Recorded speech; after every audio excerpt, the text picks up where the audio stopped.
A very good evening this Friday evening, wherever you are in the world. You're very welcome along to Friday Nights Off the Ball. We've got a very good show for you lined up. A little bit later, we're going to spend some time in the inimitable company of Johnny Murtagh, one of the greatest jockeys that the world has ever seen, and one of the most positive guests that we ever have on the show. Absolutely delighted to have him with us in studio for Friday Night Racing. There's a special version of the Crappy Quiz coming your way a little bit later on as well. Before all that, we're going to go to Gibraltar and join Nathan. And before that, I have a little piece of paper that... how are you doing, Nathan? You're looking very well there. All good. A good journalist is always prepared, Nathan, right? Correct. How prepared are you? Why do you say this? Well, I'm just saying that, Nathan's on the phone to us going, look, we've got to do this quick and it's got to be short because I only have 10% battery left. I'm opening the curtain here on why we're not able to bring anybody. Why are you speaking so slowly? What's it down to now, 7%? I can't see, so it's just randomly going to disappear at some stage. A bit like, unfortunately, the career of Johnny Walters. We had hoped that he was going to come back and have another go at life in the Premier League and another go at life with the Republic of Ireland. But unfortunately today, he's announced his retirement immediately from all football. Yeah, it's a real shame because obviously John has been doing a bit of work with us and off the ball over the last few months, and he's been talking about how hard he's been working in the gym.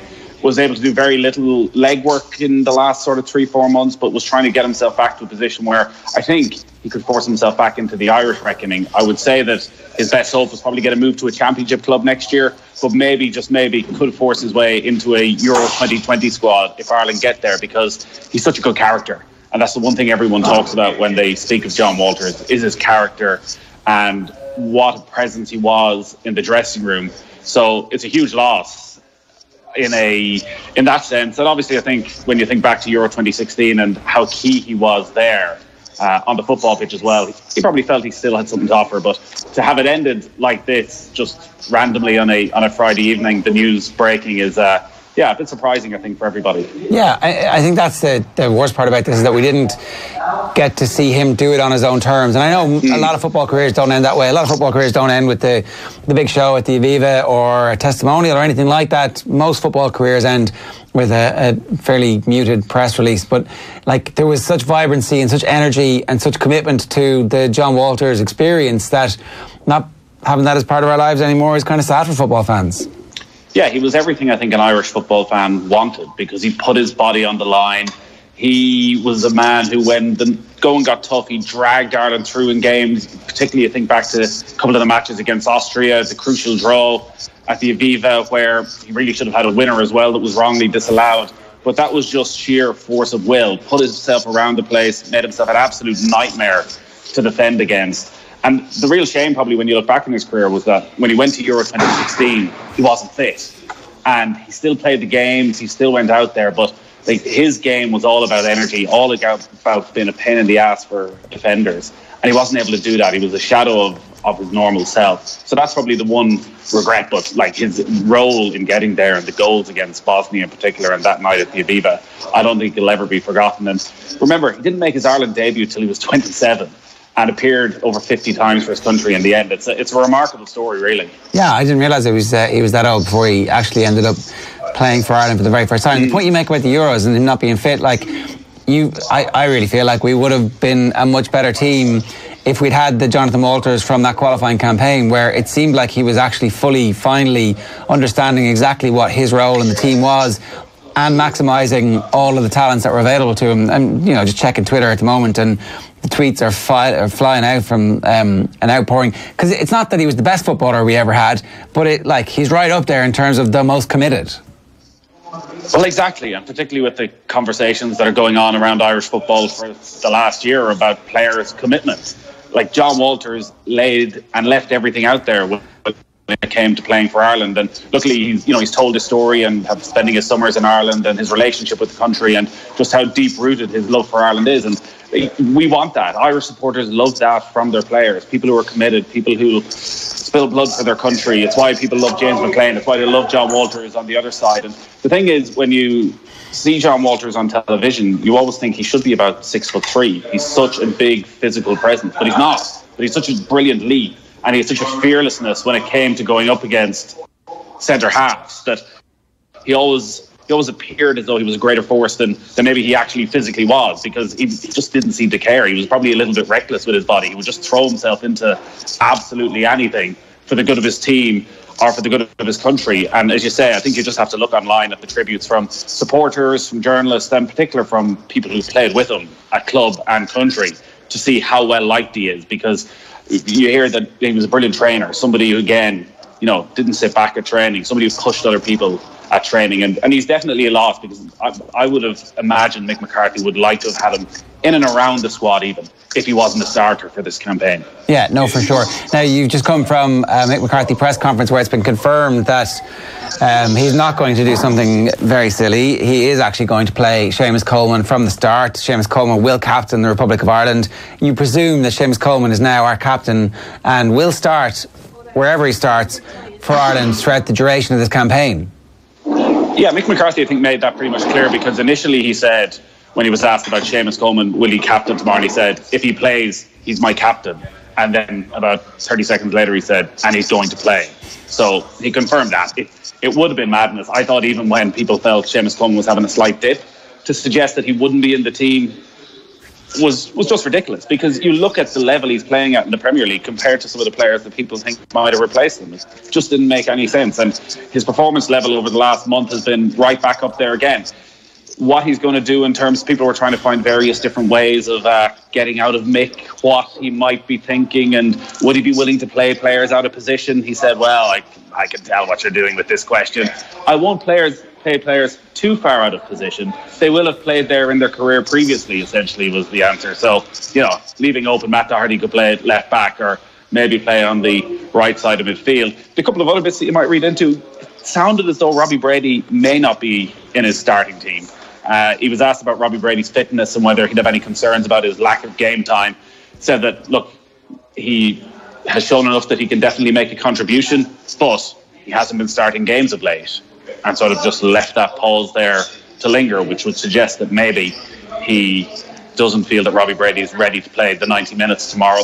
Seanie Maguire, again, I think he's looking at that and probably siding with going to play him tomorrow, and thinking about the Georgia game and worrying about the Georgia game after that. But even then, we're still reading into things. He did mention, when I asked him about his potential team news for tomorrow, had he told the team yet, and said he was a little bit worried about leaks in the camp. Oh yeah, go on. That, he said, well, maybe I'll just email the players when they're asleep tonight, because you guys, you've got friends. Maybe you'll be getting on to Kevin Kilbane. He'll be telling you what the team is. I mean, does Kev know the team and he's not telling us? This is what I'm saying. This is what I'm wondering. Kev already knows the team. This is clearly what it is, but he just hasn't bothered to fill us in. Well, that's not much fun, is it? No. Where's the loyalty? But he was very relaxed. God, the change in atmosphere in this press conference compared to what we had for the last 6 months, year of the Martin O'Neill era, where it felt like it could kick off at any second. Mick is in his comfort zone when he's in a room like this. Yeah, explain that change. What difference does it make? Because I've heard that it's a happier training ground. Does this translate into better performances? Is that what we're actually saying, that happy players will be better players? Well, you would imagine so. That would make perfect sense, that players who are happier play better. And I think we have to realise as well just how toxic the atmosphere had got in those final 6 months, when all the fallout from Roy Keane's rows. There's no way that doesn't have an influence on players, and maybe make them go into their shell a little bit and play like they've got a straitjacket on, which is exactly what we saw over the last while. So everybody's had a big smile on their face. The players in the press conferences have all spoken about the positivity that is around, and we see this all the time. This feels, because of the sort of 18-month job that Mick McCarthy has, this feels like a manager coming in with his team down in the dumps. They're fighting for survival. He's got 8 games to keep them in the league, and he just sort of has that Midas touch that everybody goes, all right, this guy's done it before. He can get us up.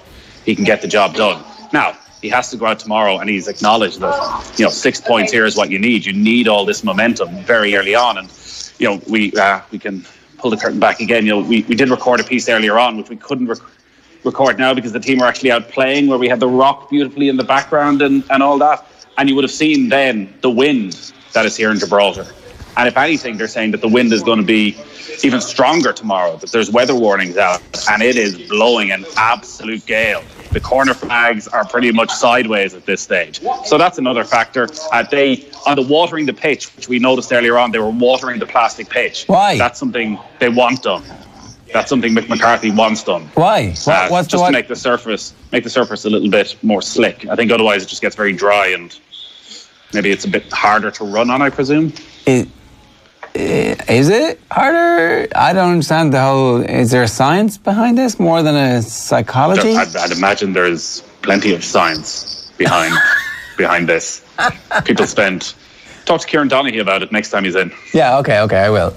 Watering... somebody who actually knows the science. Yeah, okay, but their pitches seem to be really good pitches, and this pitch doesn't seem to be anything that they would be ever associated with. This seems to be... Everybody's complaining about the one at Gibraltar. So it's interesting that it's being watered at our request. You seem to be suggesting, or certainly we're happy with the fact that they're doing it, and the weather is awful. All of this is leading to some weird 0-0 draw here, Nathan, where, No, I don't think so. What it could lead to is some sort of freakish start to the game where something bizarre happens. But over the 90 minutes, the golfing class is going to show.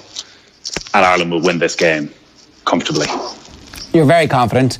3-5 It's Gibraltar, Ger. It's Gibraltar. Well, how bad it's the are one they? time you're allowed to be confident. Grand. Okay, well, explain how bad they are. Because I'd say, they're lumped in a group in people's minds with a load of other crappy teams who make up the bottom feeders at all of the qualifying tournaments.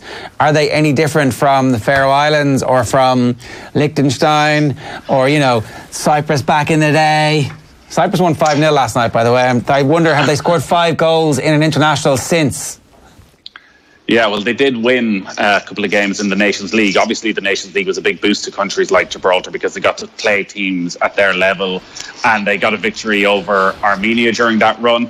But their last home game here was a 6-2 defeat against Armenia.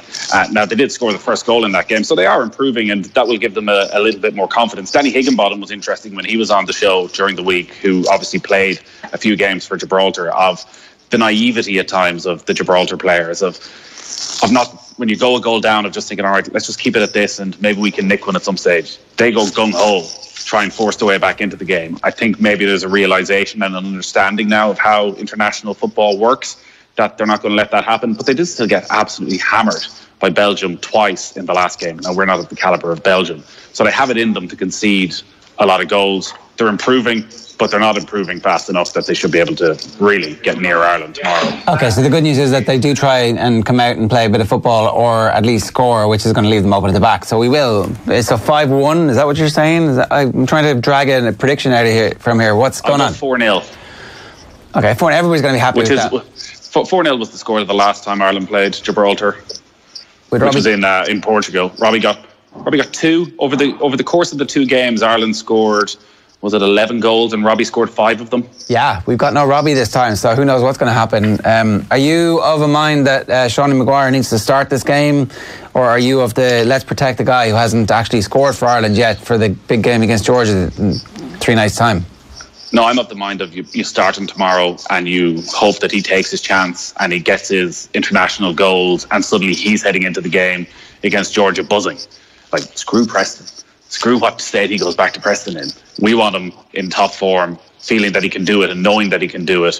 And rather than going into that game thinking, well, I've played 4 international games, I'm still waiting for my first goal and people are still talking about Robbie Keane and I'm the heir apparent, even though I have yet to do anything of that calibre. So I think you go out tomorrow and hope, firstly, that he comes through the game, but also that he gets a couple of chances. Remember, he scored last weekend for Preston in the 90th minute. He seems full of confidence. He's talking a good game. I think this is the match you want him out there. Yeah, okay. So were there any other indications from Kev or anybody about what the team might be? Centre-back partnership? I think the point in Kilban was he's not letting it out in case Kilban does release it to everybody else. Right. I don't know if he's been bitten with this once already. What happened? Very harsh on Kev. What's going on? Is there like some little bit of backstory here that we haven't managed to drag out into the light? That we'll get the story from Kev's side at some point in the future, and we'll get to ask Mick McCarthy what the story is. Well, Nathan, any plans for this evening in lovely English Spain? Well, lovely English Spain. Yeah, I'm actually saying in actual, real Spain. Good for you. Just about 50 metres away as across a Brexit, the border. Brexit protest? Exactly. That and the fact that they lied to me on the booking website where I thought I booked in Gibraltar and it ended up being on the other side of the border. But it really makes no difference because it's 50 metres away. We've actually been invited to go for drinks by the head of the Gibraltar government. All right. Is he like a prime minister type dude, or is he like just a, I think he's been turning up at some of the proper Brexit negotiations over the past couple of weeks. Well, you'd want to. Obviously, they're going to be seriously affected. So if I get any breaking news, Ger, I'll be sure to relay it. Yeah, tweet it out. Enjoy the Frere Rocher this evening, Nathan, and obviously we'll be listening to you live on Off the Ball tomorrow with the full commentary of the game from Gibraltar. It's Gibraltar against the Republic of Ireland tomorrow evening, and we'll know that team in the next while, or in about 24 hours' time, and we will obviously tweet that out on all of our social accounts. All right, good stuff, Nathan. Thanks very much for that.